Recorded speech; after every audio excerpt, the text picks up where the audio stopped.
today. Chris, the song you opened with too was perfect for today. So again, thank you all for being here today. It's a beautiful day out and it's very special that you choose to have this time and share this time with us. This morning, we're going to talk about the golden rule. You know, it's do unto others as you would have them do unto you. A quick Google search shows and gives you examples from all other religions and ethical philosophies. Christianity, Judaism, Islam, Hinduism, Buddhism, Taoism, Confucianism, and beyond all have versions of the golden rule. They're inherent in the interconnectedness of our sacred energy with one another. In Christianity, it's stated in Matthew 7:12, in everything, do to others as you would have them do to you. For this is the law of the prophets. In Buddhism, it says, treat not others in ways that you yourself would find hurtful. In Confucianism, it says one word which sums up the basis of all good conduct, loving kindness. Do not to others what you do not want done to yourself. In Hinduism, it says this is the sum of duty. Do not do to others what would cause pain if done to you. In Islam, the Quran says, not one of you truly believes until you wish for others what you wish for yourself. In Judaism, in the Talmud, it says, what is hateful to you, do not do to your neighbor. And the Nigerian Yoruba proverb says, one going to take a pointed stick to poke a baby bird should first try it on himself to feel how it hurts. Can't get any clearer than that from all these paths. The golden rule for us is a reminder. It calls us back to our higher nature, our inherent kindness, our commitment to affirm the infinite value of all beings. You know, it's simple enough for a child to understand, yet it's deep enough to engage the most skillful philosophers for thousands of years. It's ancient, but it's fresh because it calls to us at every moment. The universality of the golden rule points to a possibility that regardless of the wide variety of cultural diversity found in the world's wisdom traditions, there's an underlying commonality in the human experience that transcends time and culture.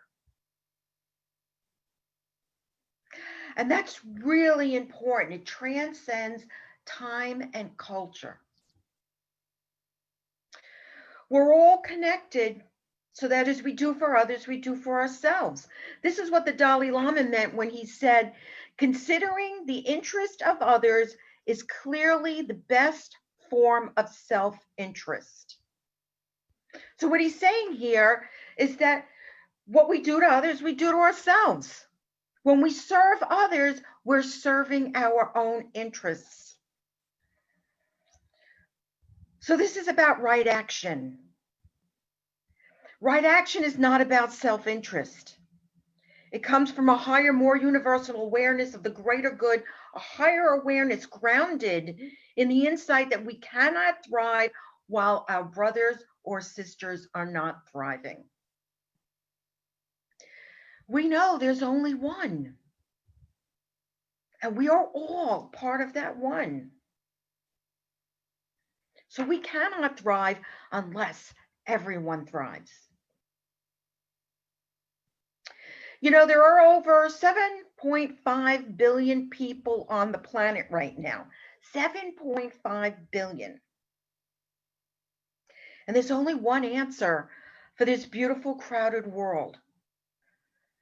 One answer for each of us in our lives. We are all being called to be more loving and compassionate as societies and as a humanity. We can't wait.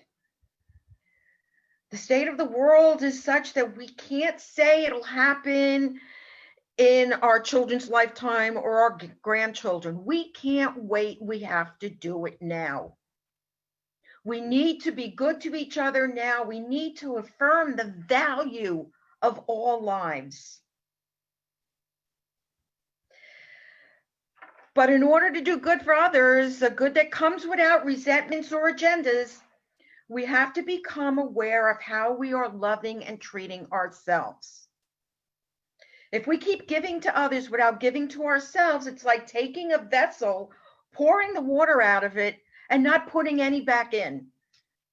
If we pour and pour and pour without refilling it, it will run dry. So we can only extend to others what we have within ourselves. If you are not loving yourself, you cannot extend that love to others. You cannot give what you don't have. So if we are like that vessel, how do we refill, recharge, re-energize, and replenish ourselves so that we have the energy and love to give to others in the world? Well, we have to start by loving and giving to ourselves. We have to value ourselves first, even when it's easier to ignore our own lives. That's why when you're flying on an airplane, the flight attendants say, put the oxygen mask on you first before you put it on someone else. So how do we do this? How do we be good to ourselves? Well, number one, we have to love and accept ourselves exactly the way we are. We have to be ourselves. You know, all through our lives, we learn to be someone for something else.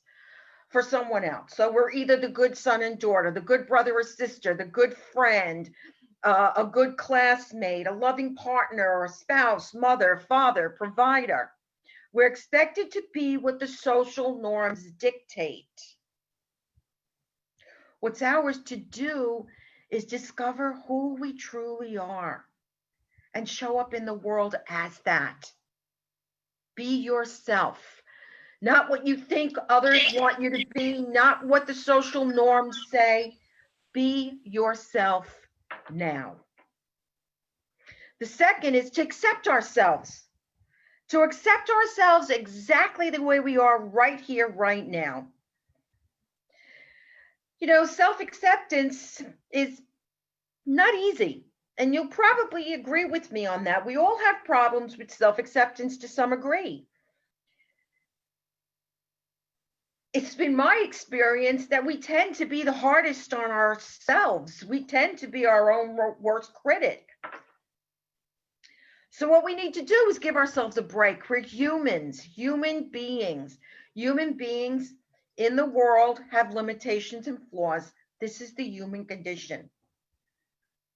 We're not bad. We're not wrong. We're just human. We make mistakes. It's part of learning.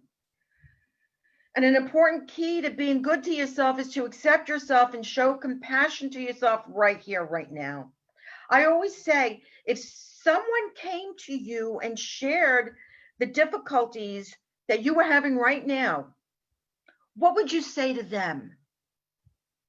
Chances are you would be supportive, loving, compassionate. Well, extend that to yourself first. Extend that love, that support, that compassion, that courtesy. That's how you fill yourself up. Another one is to be gentle with yourself. This is a close cousin to accepting yourself. So if you catch yourself in a behavior that you're committed to change, notice it and be gentle with yourself as you're making that transition, that transformation. If you find yourself with a negative thought, don't beat yourself up for having a negative thought. Be gentle and honor yourself and know, just as I had this negative thought, I can change that. I can change the energy around my thoughts. You know, we're all familiar with the serenity prayer. God, grant me the serenity to accept the things I cannot change, courage to change the things I can, and the wisdom to know the difference. Well, are you familiar with what's called the other serenity prayer? It goes like this. God grant me the serenity to stop beating myself up for not doing things perfectly, the courage to forgive myself because I always try my best, and the wisdom to know that I am a good person with a kind heart. Practice that on yourself. And then we move to number 4, which is the final. Love yourself. Yes, love yourself completely. You are worthy of love. Self-love is simple and pure, like the love of an infant for its mother. Remember that you are an expression of God.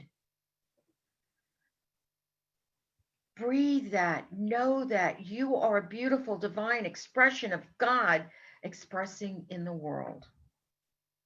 How can you not love that? You know, as I said before, you can only do for others what you can do for yourself. So as long as you judge yourself, you're going to find yourself judging others. It is only out of a strong foundation of loving and being good to ourselves that we are fully able and completely able to love and do good in the world.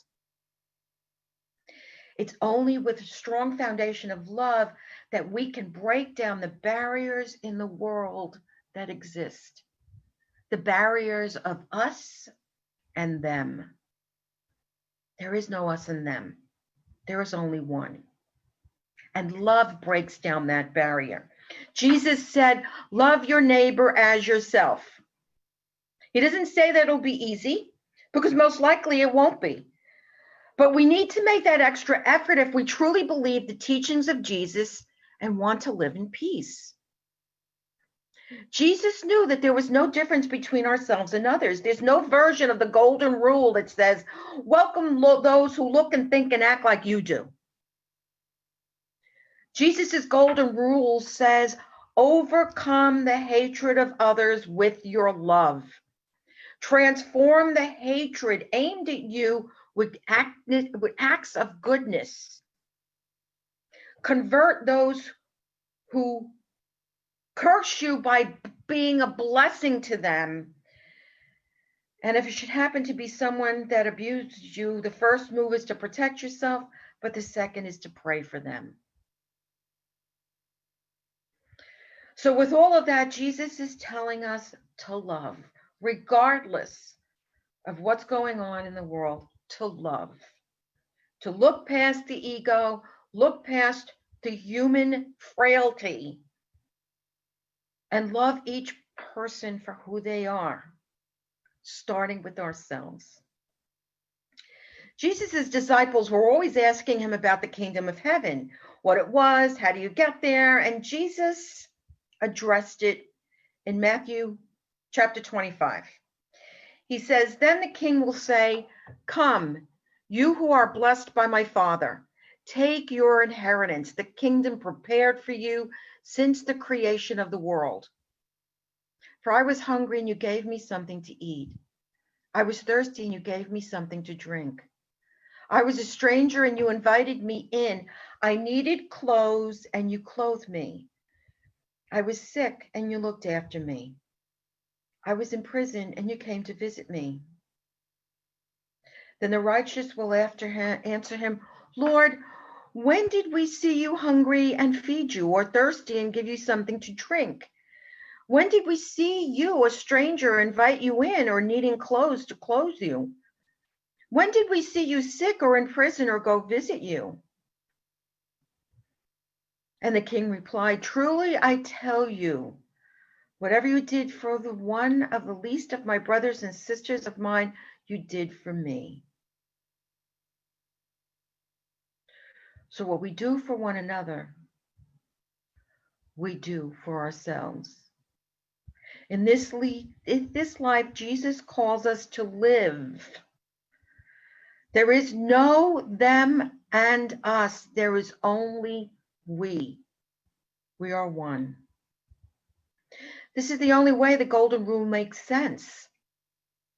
That's why Jesus could say, love your enemies, do good to those who hurt you, bless those who curse you, praise for those who abuse you. Without a barrier to keep groups separated, the distinctions become friends and foes, saints and sinners, Allies and adversaries become meaningless. It's only the ego mind that can see those differences. It is the healed mind that can see the oneness. When we do for others as we would have them do for us, then the poor won't be shut out. They will be blessed because of us. When we follow the golden rule, we invite in those who are accustomed to having doors slammed in their faces. The poor are blessed when we treat them the way we hope to be treated if we were poor. The hungry are blessed when we treat them the way we hope to be treated if we were hungry. The homeless are blessed when we treat them the way we hope to be treated if we were homeless. And we are blessed by living from our Christ selves to the best of our abilities. In order for the golden rule to live, we have to eliminate the distinction between them and us. Our doors will never be closed to anyone if we do unto others as we would have them do unto us. We are all children of the same Creator, the divine source. And what happens to us can happen to others, and what happens to others can happen to us. We are far more alike than we are different. Our unity is affirmed by our universal values. We carry the golden rule within us. Whether we attune to it or not, it's up to us. We are free to ignore it anytime we want to follow the dictates of the ego and our belief in separation. But when we come back to our sacred core and feel the love with which we were created, we know we are well, we are safe, and there is always more than enough. Only then do we dare to love and be loved, falling into the arms of truth, unbound by space and time, the law of infinite value. And we see with new eyes. We see that we all share in this infinite stance, this infinite abundance. And it's from here that we can live the golden rule. Now, before we move into meditation, I'd like to share a video with you. And I invite you to keep your mics muted so you can sing along with it if you wish. But I also invite you to feel the energy of these words. Let these words embrace you and settle into your soul before we move into our meditation.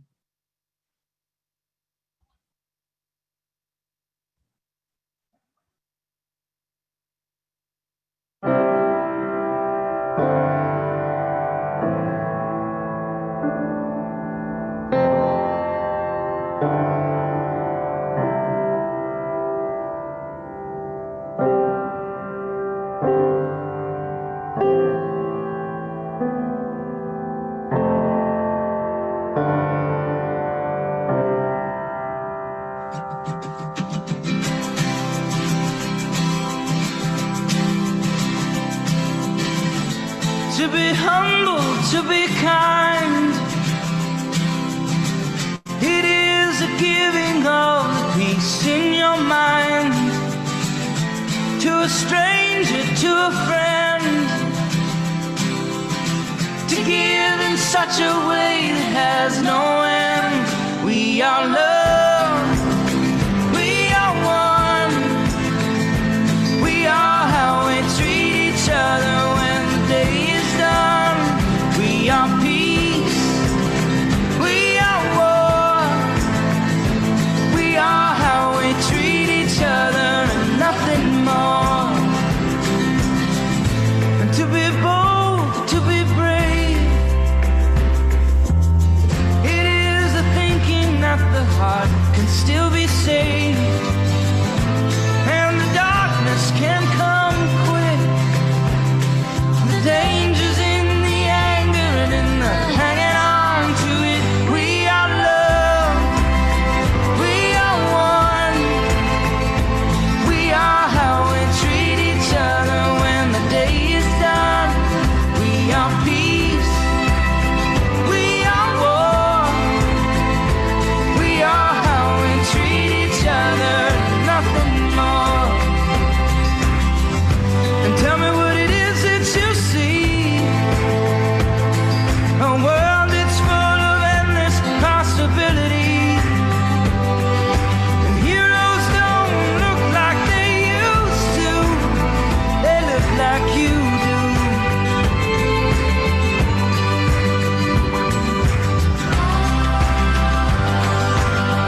are peace.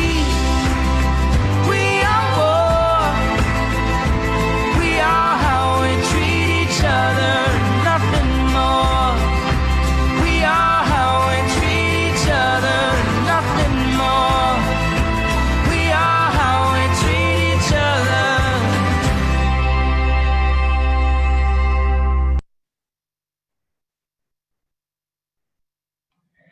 So just allow those words to resonate through you.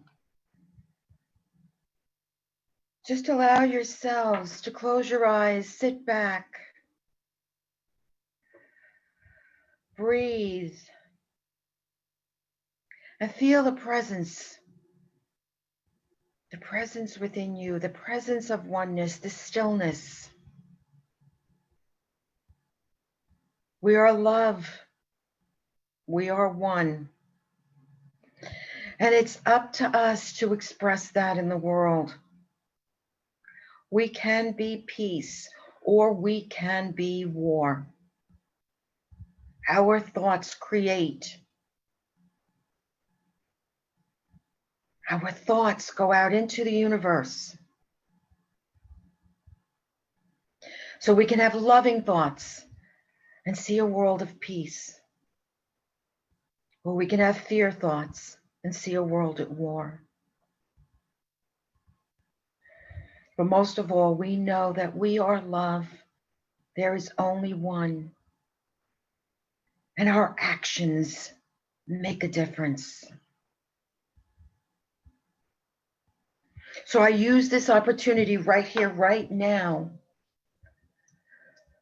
to release any subliminal or low-level judgments that I may have, those that are seeping in the background that I am barely aware of. Because these things keep me from living as one. These things keep me from being that love that I can be in the world. I allow these little things to bubble up and come to the surface so that I can give them to the Holy Spirit for healing. Any grievance that I have, any resentment that I have, right now, I can offer to the Holy Spirit to transform. And I choose to do that. So as I breathe, I allow myself to move deeper and deeper into the silence. And I bring all these fears, these resentments, these doubts, I bring them to the Holy Spirit for transformation. And now I become silent and just listen.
And now I bring to mind anyone who may be in need of prayer.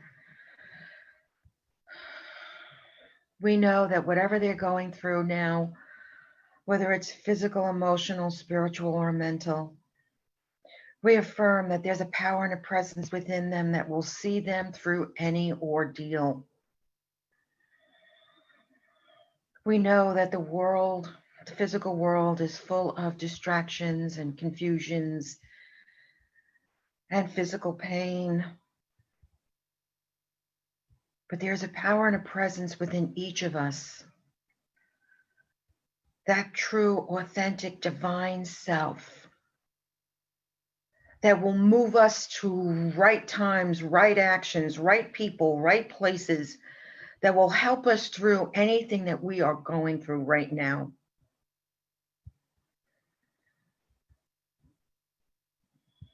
What we do is just send love, extend that love to ourselves and others, and support one another as we move through any difficulty. And now I invite you to bring your consciousness back into the room where you are, back into your body. And when you're ready, you can open your eyes.